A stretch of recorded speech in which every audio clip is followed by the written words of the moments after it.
Hi everyone, so today we are starting with the chapter Caste System, which was one of the chapters in the UPSC syllabus. So caste system, under this we have many subtopics.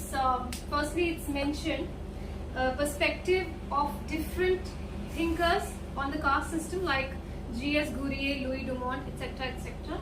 So we are going to start with the first topic, which is G.S. Ghurye. G.S. Ghurye's perspective on the caste system. Okay, G.S. Ghurye's perspective on the caste system. Alright, so there are two ways of studying this. G.S. Ghurye has given us a detailed account. He has written many books which has a mention of caste. So one way of studying is in a very subjective manner.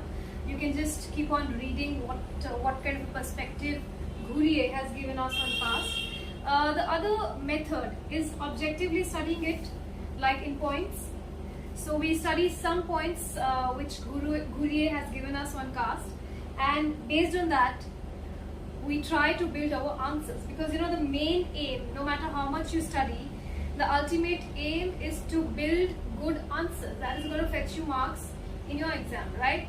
So the ultimate aim is that, and what we are going to do is we are going to study it objectively. I'm going to give you 10 to 15 points maximum, 10 to 15 points, which you need to absolutely learn, absolutely by heart, and then we would try to make all our answers based on those 10 to 15 points. Okay, so that is going to be that is going to give you actually clarity, and that is going to give you a direction on how you can start building your answers now. So alright, so first point which you must know is the book that G.S. Ghurye has given us on caste, which was actually his PhD doctoral thesis under W.H.R. Rivers. So W.H.R. Rivers is another renowned sociologist under whom G.S. Ghurye did his PhD, and he gave us the book Caste and Race in India, 1932. Along with the year, you must learn it. Just learn this. Caste and Race in India, 1932 was his PhD doctoral thesis under W.H.R. Rivers, in which Ghurye has given us a detailed account on caste. Now, second point which we must know is what is the perspective using which G.S. Ghurye actually studied caste system. In sociology, we have thinkers who use some particular type of perspectives or paradigms, or you can say perspective is kind of a nazariya. किस नजरिया से वो caste system को देखते हैं और किस तरीके से वो समझे कास्ट सिस्टम को. So the perspective used by G.S. Ghurye is Indological plus historical perspective. So using these two perspectives, G.S. Ghurye tried to understand the caste system. So what are these perspectives? Basically, Indological perspective is when a person, when a thinker tries to study something, anything, an institution like caste, marriage, dowry, anything, you try to get a deep understanding of anything using ancient texts, ancient scriptures. So you study the scriptures and try to derive meaning, try to derive comprehension of a particular system, a particular institution. So he used this perspective. He studied many ancient Hindu Sanskrit texts and tried to derive his understanding of caste system, on basis of which he has given us these books. Secondly, historical. We say historical, why? Because he has studied caste system on the basis of how it prevailed in India many years ago. So he has gone into history and tried to understand the caste system. So that is why we say Ghurye is studying the caste system using these two perspectives. Okay, this was the second point. Now coming on to the third point, which is the origin of caste. How did caste system come into play in India? So Gurye says that caste was a product of race. So why race? Because he says that Aryans who came from outside India, from Central Asia, as it is widely believed. So Aryans got with them the caste system to maintain their own self-sufficiency and to maintain their supremacy. Self-sufficiency and supremacy, they brought the caste system into India.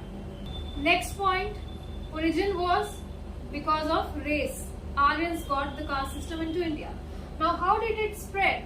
So Gurye says the Aryans entered India and mostly were settled in the Gangetic plains. The Gangetic plains of India. And slowly the caste system from the Gangetic plains of India. Now supposing if I say from Gangetic plains of India, the caste system slowly spread to the other parts of India. And this theory he calls as diffusionism.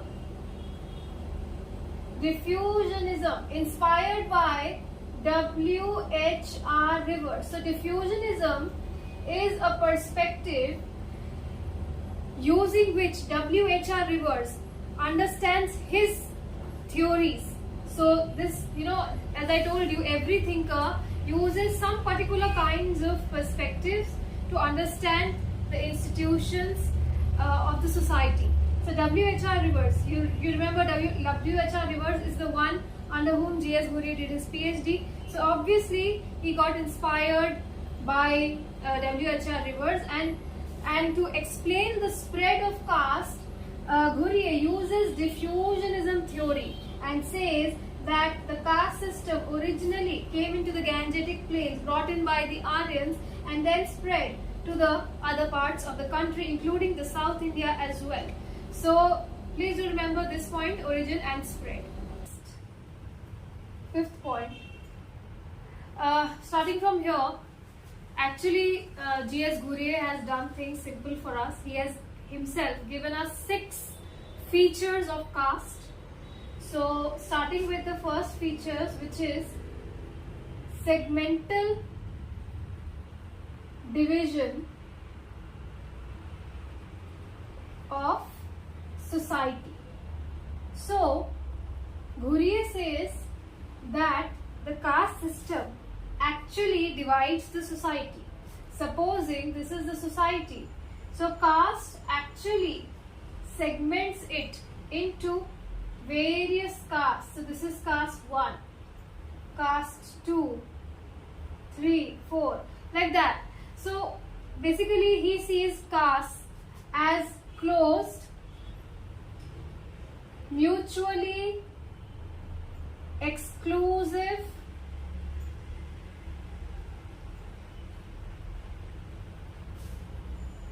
groups.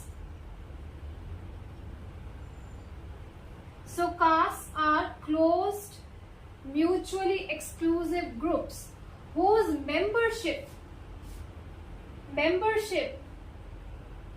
is acquired by birth. There is only one way of getting its membership, that is by birth. This is what Gurye says. So in this point, just remember few keywords which will help you build your answer. Segmental division of society, closed, mutually exclusive groups whose membership is acquired by birth. Okay. Also he says there are caste councils. Caste councils. Just keep taking notes. So in this point, just write these 2-3 points, sub points.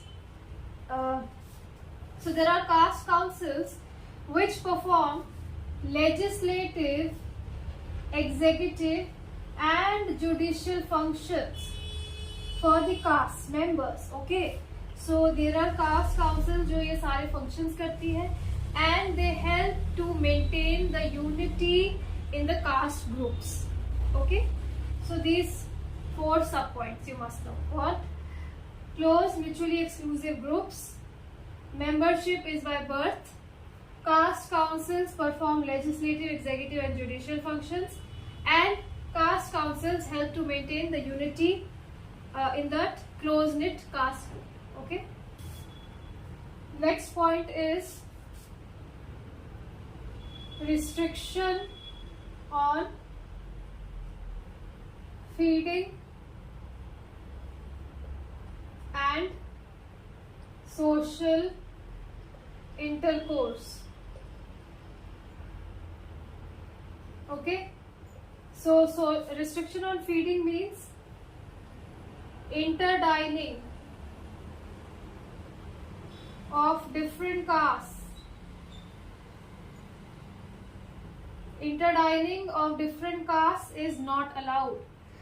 A particular caste group can eat with each other. The members of the particular caste group can eat with themselves only. They are not allowed to interdine with the other castes. Especially the lower castes are not allowed to mingle with the upper caste. So same goes for social intercourse. They are not allowed to interact with the higher castes especially. So they are not allowed to interact, sit with them, pass through the same areas where the upper castes basically live. So these are the restrictions that are prevalent on various caste groups. Now one keyword that you must mention while you mention this point is the underline why this restriction is there, because of the concept of purity and pollution. So this is the reason why this is restricted. Okay, purity and pollution. Why? Because some castes, especially the lower castes which come in the lower hierarchy, they are considered as polluted, whereas the upper caste, which starts with Brahmins, are considered as pure. They are considered as pure, and they are considered as the the epitome, the optimum standard of how things are or should be. So if the Brahmins are eating vegetarian food, then that is something which is desirable. If they are wearing white clothes, if they are wearing the sacred thread, so that is something which is desirable.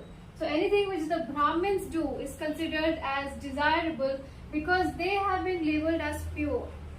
So the restriction is basically for the lower caste. Like the Brahmins will not interact with the lower caste, because if they do that, the Brahmins will become impure. Okay, so this impurity, the pollution that lies with the so-called lower caste would get transferred to the Brahmins, and that is why all this restriction is there. Okay, and for example, you can say the Brahmins are not allowed to accept kacha khana. Kacha khana is the food cooked in water. They cannot accept the food cooked in water from the lower caste, but they can accept pakka khana. Pakka khana they can accept. Pakka khana is the food cooked in ghee.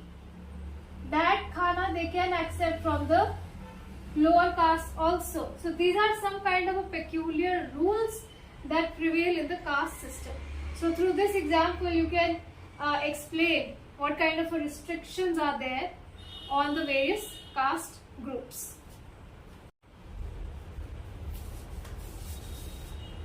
Next point is hierarchy.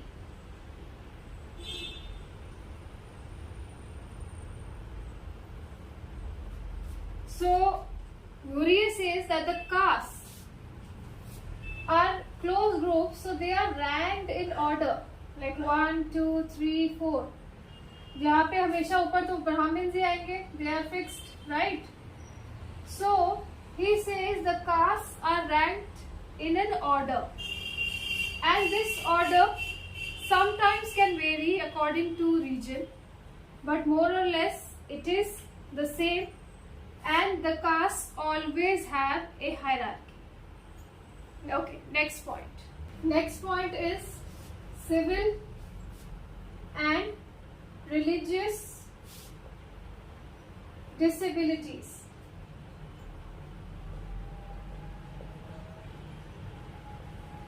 So there were civil and religious disabilities that were thrown at various castes, especially the lower castes again. So civil disabilities, example, you can write the villages were segmented and certain area was restricted for the upper castes where the lower castes were not allowed to enter. So this portion of the village is for the upper caste. Here the lower caste cannot enter, and basically it was more like this. So in the interiors, the upper castes used to stay, and the lower castes were often asked to stay in the outskirts of villages. Okay, so this was a civil restriction, disability on the lower caste. Religious disabilities, we know they were not allowed to enter the temples, right? They were not allowed to read the scriptures, the lower castes, right? So yeah, another example of civil disability I can give you, in Maharashtra especially, the Mahar community, which are considered as untouchables, they were told to carry a broom, एक झाड़ू यहाँ पे वो बांधते थे और ऐसे अपने साथ लेके चलते थे, so that they could just wipe off the footprints while they are walking, so that there is no impression left of them coming on the streets. So they used to carry a broom with them, and while they walk, simultaneously they used to erase their footprints. So these were kind of civil disabilities. So please do remember a few examples that you can quote for civil and religious disabilities. So now next point is restriction on occupation.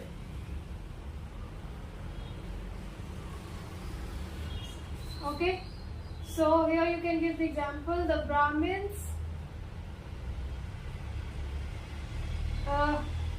had the sole monopoly on priesthood activities and anything related to education or literary activities. Only they were allowed to get educated. Okay, and the rest, the lower castes, they engaged in occupations like the cobbler, washerman, farmers, etc. And the untouchables, they were given the most unclean, the most derogatory, if that is considered like that, occupations like cleaning. Next point is restriction on marriage. So this is the 10th point. So Ghuriye saw and has given the keyword caste endogamy. You must quote this word to fetch marks. Caste endogamy. That is marriage within the caste. So this was practiced, and this actually helped maintain the caste boundaries, because if a caste group has to remain so, they have to not let other caste members join their community. So when they practiced caste endogamy, that is marrying their own caste members, this helped in actually, the continuation of the caste system, as it helped maintain the caste boundaries.